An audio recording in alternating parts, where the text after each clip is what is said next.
नशे की आदत।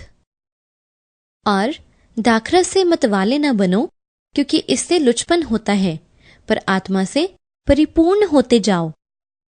क्योंकि लिखा है कि प्रभु कहता है, मेरी जीवन की सौगंध की हर एक घुटना मेरे सामने टिकेगा और हर एक जीभ परमेश्वर को अंगीकार करेगी।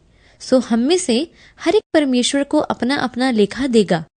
इसलिए हे भाइयों, मैं तुमसे परमेश्वर की दया स्मरण दिलाकर विनती करता हूँ कि अपने शरीरों को जीवित और पवित्र और परमेश्वर को भावता हुआ बलिदान करके चढ़ाओ।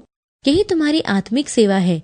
और इस संसार के सदृश ना बनो, परंतु तुम्हारी बुद्धि के नए हो जाने से तुम्हारा चाल चलन भी बदलता जाए, जिससे तुम परमेश्वर की भली और भावती और सिद्ध इच्छा अनुभव से मालूम करते रहो।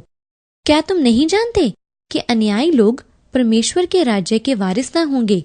धोखा ना खाओ, न वैश्यगामी, न मूर्ति पूजक, न परस्त्रीगामी, न लुच्चे, न पुरुषगामी, न चोर, न लोभी, न पियक्कड़, न गाली देने वाले, न अंधेर करने वाले परमेश्वर के राज्य के वारिस होंगे।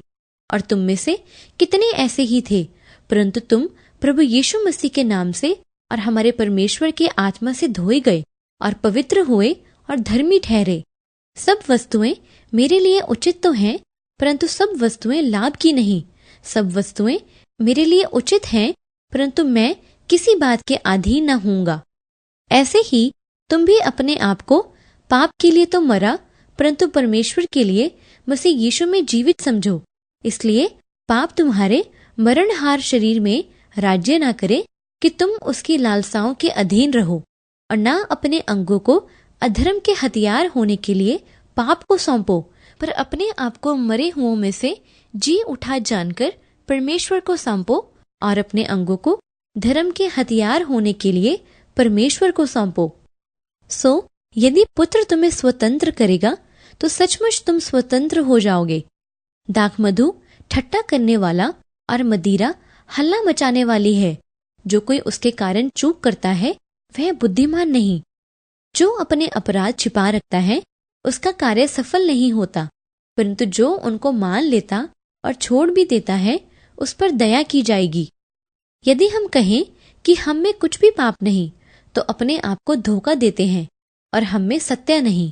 यदि हम अपने पापों को मान लें, तो वह हमारे पापों को क्षमा करने और हमें सब अधर्म से शुद्ध करने में विश्वास योग्य और धर्मी है। पर आत्मा का फल प्रेम, आनंद, मेल, धीरज और कृपा, भलाई, विश्वास, नम्रता और संयम है। ऐसे ऐसे कामों के विरोध में कोई व्यवस्था नहीं। तुम किसी ऐसी परीक्षा में नहीं पड़े जो मनुष्य के सहने से बाहर है, और परमेश्वर सच्चा है। वह तुम्हें सामर्थ्य से बाहर परीक्षा में ना पड़ने देगा, वरन परीक्षा के साथ निकास भी करेगा कि तुम सह सको। क्या तुम नहीं जानते कि तुम्हारी देह पवित्र आत्मा का मंदिर है, जो तुम में बसा हुआ है, और तुम्हें परमेश्वर की ओर से मिला है, और तुम अपने नहीं हो। भविष्य में केवल जल ही का पीने वाला ना रहे, पर अपने पेट के और अपने बार बार बीमार होने के कारण थोड़ा थोड़ा दाखरस भी काम में लाया कर।